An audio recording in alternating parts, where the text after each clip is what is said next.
Hello प्यारे बच्चों, क्या हालचाल। हमें उम्मीद है आप सब स्वस्थ होंगे, मस्त होंगे और आप सबकी तैयारी एकदम शानदार जबरदस्त चल रही होगी। तो हाजिर हैं एक बार लेकर फिर से UP Bihar MP Rajasthan board सभी बोर्ड के लिए क्लास 10th का बहुत ही इंपॉर्टेंट सा मैथ का बोर्ड एग्जाम में पूछे जाने वाले सभी इंपॉर्टेंट क्वेश्चन के साथ। तो प्रश्नों का भंडारा चल रहा है एकदम शानदार तरीके से। सभी इंपॉर्टेंट क्वेश्चन जो प्रीवियस ईयर में पूछे गए हैं लेक्चर नंबर 3 के साथ हम बुक के आ चुके हैं। तो आइए सेशन की शुरुआत करते हैं। एक बार फिर से सिद्ध करेंगे करली में 5 एक अपरिमेय संख्या है। तो देखिए बहुत ही शानदार क्वेश्चन आ चुका है। कह रहा है क्वेश्चन कि सिद्ध कीजिए कि करली में 5 एक अपरिमेय संख्या है। जब भी अपरिमेय सिद्ध करना होता तो सबसे पहले हम उसको मान लेते हैं उल्टा उसका। तो मानेंगे हम सबसे पहले यह करली में 5 क्या हमने करली में 3 को सिद्ध किया था, उसी तरह करली में 5 को भी सिद्ध करने वाले हैं। तो मान लेंगे करली में 5 क्या एक परिमेय संख्या है। तो इसको हम एक परिमेय संख्या मान लेते हैं। तो हम परिमेय संख्या मान लिए तो हम हल कैसे करेंगे। तो जब परिमेय संख्या हमने मान लिया तो लिख सकते हैं इसको हम इसको लिख सकते हैं हम पी बटे क्यू के रूप में लिख सकते हैं, पी बटे क्यू के रूप में। तो करली में 5 को हम क्या लिख सकते हैं, पी बटे क्यू के रूप में लिख सकते हैं। तो करली में 5 हमारा क्या हो जाएगा, पी बटे क्यू के रूप के बराबर हो जाएगा। जहां लिख सकते हैं जहां पर पी व क्यू, जहां पर पी व क्यू, पी व क्यू क्या है, सहअभाज्य संख्या, सहअभाज्य संख्या है, सहअभाज्य संख्या है। पी व क्यू क्या है, सहअभाज्य संख्या है। अर्थात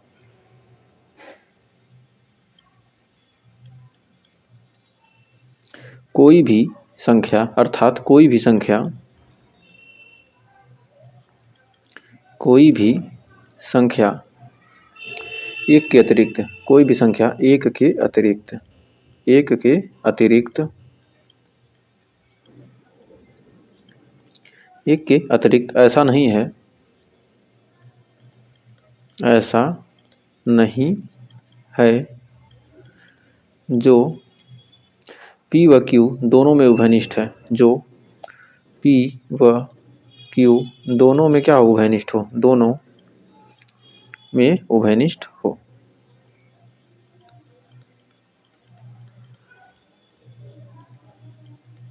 तो टेंशन मत लीजिए, एकदम डिटेल के साथ हम इस क्वेश्चन को कराने वाले हैं जो आपके एग्जाम के लिए बहुत ही बेहतरीन साबित होने वाला है। तो इसका हम क्या करेंगे, वर्ग करेंगे। जब हम क्या करेंगे, वर्ग करेंगे, तो इसका वर्ग करेंगे तो हमारा हो जाएगा 5 बराबर पी स्क्वायर बटे क्यू स्क्वायर। तो वर्ग करने पर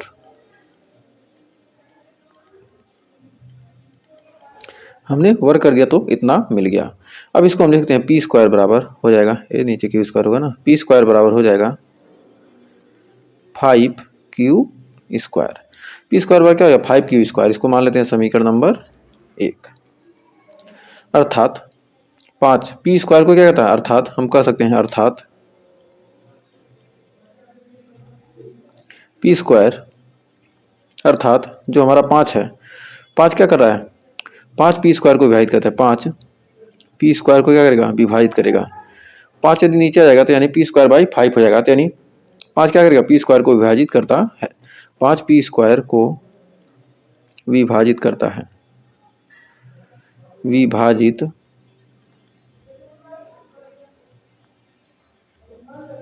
करता है, 5 पी स्क्वायर को विभाजित करता है। तो हम कह सकते हैं कि 5 पी को भी क्या करेगा, विभाजित करेगा, पी को भी विभाजित करेगा, विभाजित करेगा, विभाजित करेगा, पी को भी क्या करेगा, विभाजित करेगा। तो पी बराबर मान लेते हैं 5,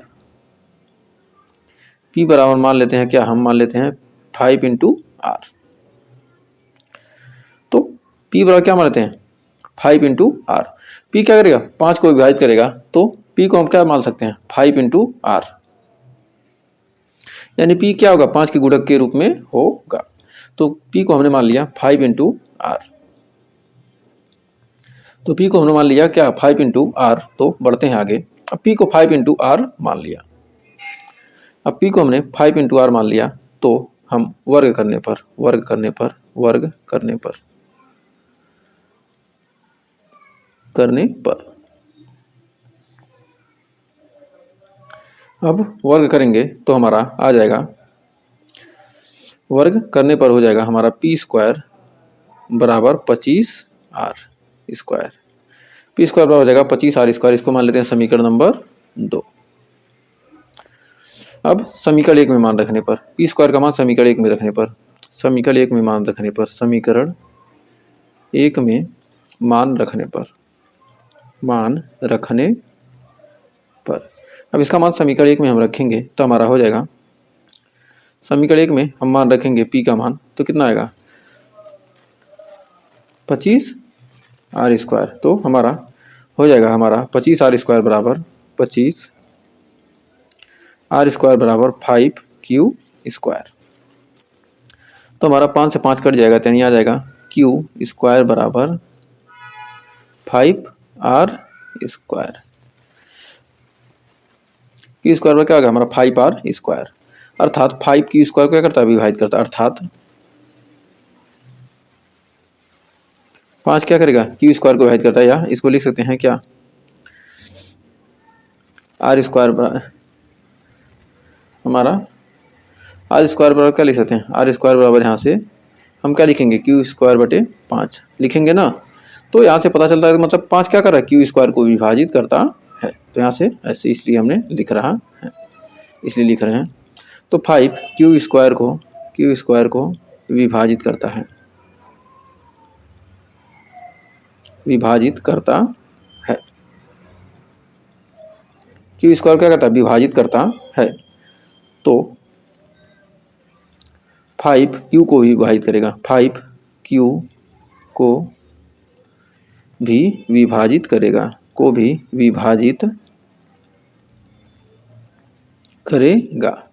5 क्या करेगा q को भी विभाजित करेगा। तो हमारा ये हो जाएगा 5q को भी क्या करेगा विभाजित करेगा। तो हमारा हो गया है समीकरण नंबर बी, और ये था हमारा क्या, ये था करेगा, यानी ये था समीकरण नंबर ए। तो हम ए व बी से देखते हैं कि समीकरण ए व बी से स्पष्ट है कि, समीकरण ए व बी से स्पष्ट है कि, समीकरण ए व बी से स्पष्ट है कि यहाँ पर q 5 से विभाजित हो रहा है और p भी क्या कर रहा है 5 से विभाजित हो रहा है कि 5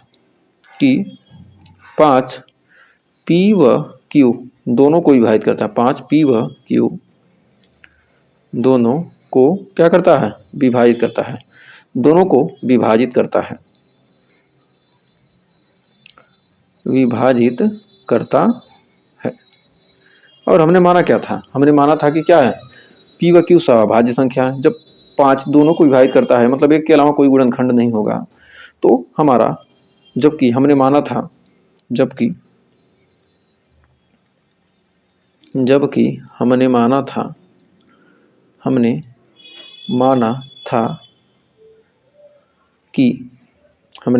था कि p व q, जबकि हमने माना था कि p व q सहअभाज्य है, सहअभाज्य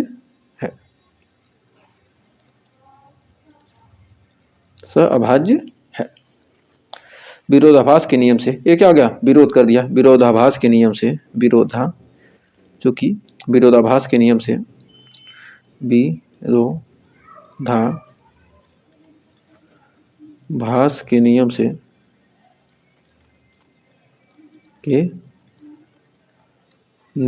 से हमारा मानना गया कथन गलत है, नियम से हमारा माना गया कथन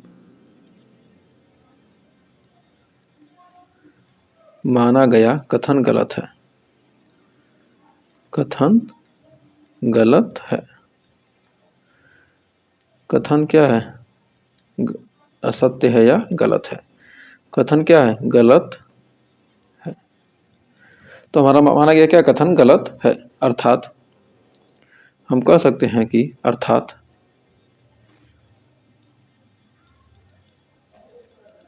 हम कह सकते हैं कि कर्णिम 5 अपरिमेय संख्या, कर्णिम 5 अपरिमेय संख्या है, अपरिमेय संख्या है। अतः कह सकते हैं क्या, कर्णिम 5 क्या अपरिमेय संख्या है, और यही हमें सिद्ध करना था, हमने सिद्ध कर दिया।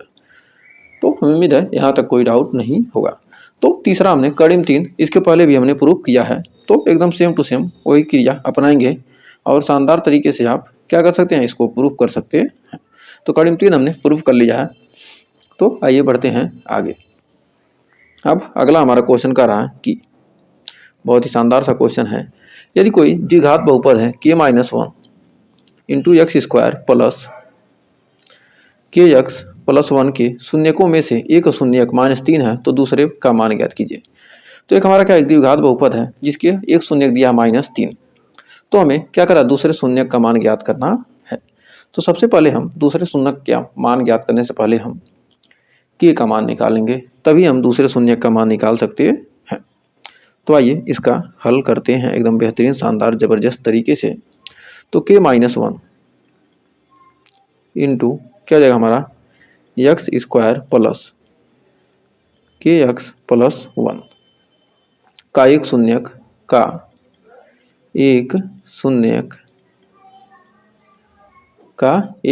-3 है, का एक शून्यक क्या है, -3 है। जब एक शून्यक -3 है तो x बराबर -3 रखने पर, x बराबर -3 रखने पर, x बराबर -3 रखने पर तो हमारा k-1 हो जाएगा, k-1 एक ब्रैकेट में इंटू -3 का square plus k into x के जगह पर -3 प्लस 1 बराबर 0, +1 बराबर 0। अब यहाँ पर हमारा मान कितना आएगा, आ जाएगा 3 त्रिक 9 और k-1 यानी हो जाएगा हमारा 9 इंटू k-1 प्लस -3 यानी प्लस माइनस क्या हो जाएगा, माइनस हमारा हो जाएगा -3 -3k+1 बराबर 0, यानी हो जाएगा हमारा 9k -9 -3k+1 बराबर 0। तो यहाँ से 9 में से एक जाएगा 8 हो जाएगा, और 9 में से ये हमारा 3k निकल जाएगा, कितना बच जाएगा हमारा, बचेगा 6k -8, यहाँ हो जाएगा 6k -8 बराबर 0। तो हमारा यहाँ से k बराबर निकल कर आ जाएगा, यहाँ लिख सकते हैं 6k बराबर 8, तो k बराबर क्या हो जाएगा हमारा 8/6 यानी 4/3। k का मान हमारा 4/3 आ गया। और चूंकि दिया गया बहुपद हमारा क्या है, दिया गया बहुपद है, दिया गया बहुपद कौन सा बहुपद दिया है, तो हमारा दिया है k-1 यानी 4/3, k के जगह पर हम लिख देंगे 4/3 -1 into x square plus kx यानी 4/3 x+1 बराबर इतना था ना, बहुपद है ना, तो हमारा 0 नहीं लगाएंगे। तो हमारा अब यहाँ पर निकल जाएगा, हमारा आ जाएगा 3 निकलने 3, 4 में से 3 गया यानी आ गया 1/3, 1/3 एक्स स्क्वायर आ जाएगा, ये 1/3 x square plus 4/3 x plus इसको भी हम लिख सकते हैं क्या, 3/3, एक को लिख सकते हैं क्या 3/3। अब इतना लिखने के बाद तो हमारा 3/3 लिख दिए, तो हमारा क्या होगा, ये 3 को हम क्या करें, हटा देंगे, जब सभी में कॉमन है तो हमारा 3 हट जाएगा, तो हम इसको लगभग इसको लिख सकते हैं एक्स स्क्वायर प्लस 4x+3, इसके बराबर हम इसको लिख सकते हैं। तो इसको लिख सकते हैं, तो हमारा अब इसका फैक्टर करेंगे तो हमारा हो जाएगा एक्स स्क्वायर प्लस हो जाएगा 4 का ऐसा फैक्टर करना है, जोड़ने पर क्या हो जाएगा 4 आए और गुणा करने पर 3 आए, तो हमारा हो जाएगा 3x प्लस x 3 करने 3 यानी और हो जाएगा हमारा 3x 4x प्लस 3। अब यहाँ से हमारा कॉमन करेंगे तो कितना आएगा, हमारा आ जाएगा x कॉमन करेंगे यहाँ से x प्लस 3 और प्लस 1 कॉमन करेंगे तो हमारा x प्लस 3, तो हमारा आ जाएगा x प्लस 1 और x प्लस 3। तो यहाँ से हमारा हो जाएगा यदि x प्लस 1 बराबर 0 और x प्लस 3 बराबर 0 तो x बराबर -1 और x बराबर -3। तो इसका हमारा x प्लस 1 द्विघात बहुपद का एक दूसरा शून्यक होगा, यानी x बराबर -1, x बराबर -1 दूसरा शून्यक है, दूसरा शून्यक है। यही हमारा क्या हो गया, आंसर हो गया। यही वाला हमारा क्या हो गया, यही हमारा आंसर हो गया। तो हमें उम्मीद है यहाँ तक आपको कोई डाउट नहीं होगा और अच्छे से क्लियर हो गया होगा और ये क्वेश्चन भी एकदम बेहतरीन तरीके से आपको समझ में आ गया होगा। तो आइए एक और शानदार सा क्वेश्चन देखते हैं, बहुत ही बेहतरीन सा ज़बरदस्त सा क्वेश्चन, ऑब्जेक्टिव क्वेश्चन आपका आ चुका है। तो कुछ ऑब्जेक्टिव क्वेश्चन भी देख लेते हैं। तो कह रहा हमारा कि बहुपद दिया x square plus 7x plus 10 के शून्यक, तो x square plus 7x, question हमारा क्या है, x square plus 7x plus 10। तो इसका फैक्टर करेंगे तो हमारा 7 का ऐसा फैक्टर करना है जोड़ने पर गुणा करने पर 10 हो जाए और जोड़ने पे 7। तो हम जानते हैं x स्क्वायर यानी 5 दूनी 10 और 5 दू 7, यानी देख सकते हैं क्या 5x प्लस 2x यानी 7x प्लस 10। तो अब यहाँ से दो का पेयर बना लीजिए, क्योंकि ऑब्जेक्टिव क्वेश्चन है 2020 में पूछा गया है। तो यहाँ से x कॉमन करेंगे तो जाएगा x प्लस 5 और इसमें से प्लस 2 कॉमन कर लेंगे तो हमारा x प्लस 5। तो हमारा x प्लस 2 और x प्लस 5 दोनों आ जाएंगे। तो x बराबर क्या आ जाएगा, यहाँ से x बराबर -2 और यहाँ से x बराबर -5, यानी 2 -2 और -5। तो हमारा किस में है, ऑप्शन नंबर ए में। तो हमारा ऑप्शन ए हो जाएगा सही। तो हमें उम्मीद है यहाँ तक आपको कोई डाउट नहीं होगा और अच्छे से क्लियर हो गया होगा। तो एक और शानदार सा क्वेश्चन आइए देखते हैं। कह रहा किसी द्विघात बहुपद में ax स्क्वायर, कोई द्विघात बहुपद है, उसमें कह रहा है ax square plus bx plus c बराबर 0, जहाँ a नॉट इक्वल टू 0 है। ax square bx plus c बराबर क्या है 0, जहाँ a का मान क्या 0 नहीं है। इसके लिए संबंधित समीकरण दिया है 2020 में पूछा है, y बराबर ax square plus bx plus c का आकार है। तो y बराबर ax square plus bx plus c तो किस आकार का होगा। तो हमारा क्या है, हमारा x स्क्वायर है मतलब द्विघात बहुपद है, तो हमारा क्या हो जाएगा, यह हो जाएगा परवलयकार। तो परवलयकार हो जाएगा ऑप्शन नंबर सी। तो क्या होगा, यह परवलयकार समीकरण है, परवलय का क्या है समीकरण है। तो बस इतना ही जानिए, ये परवलय का समीकरण है, ज़्यादा इसमें क्योंकि ज़्यादा दिमाग लगाना एग्जाम के टाइम अच्छा नहीं है। तो ये परवलयकार का समीकरण है। फिर कह रहा बहुपद दिया है, ये इंटरमीडिएट में आप जाएंगे तो डिटेल के साथ पढ़ेंगे कौन सा किसका समीकरण होता है। तो बहुपद दिया x स्क्वायर -2x -3 के शून्यक है। कोई बहुपद है x स्क्वायर -2x -3 के शून्यक कौन कौन से हो सकते हैं। तो x स्क्वायर -2x -3 के शून्यक हमें निकालना है। तो हम लिख सकते हैं x स्क्वायर -2x -3, इसका हमें शून्यक निकालना है।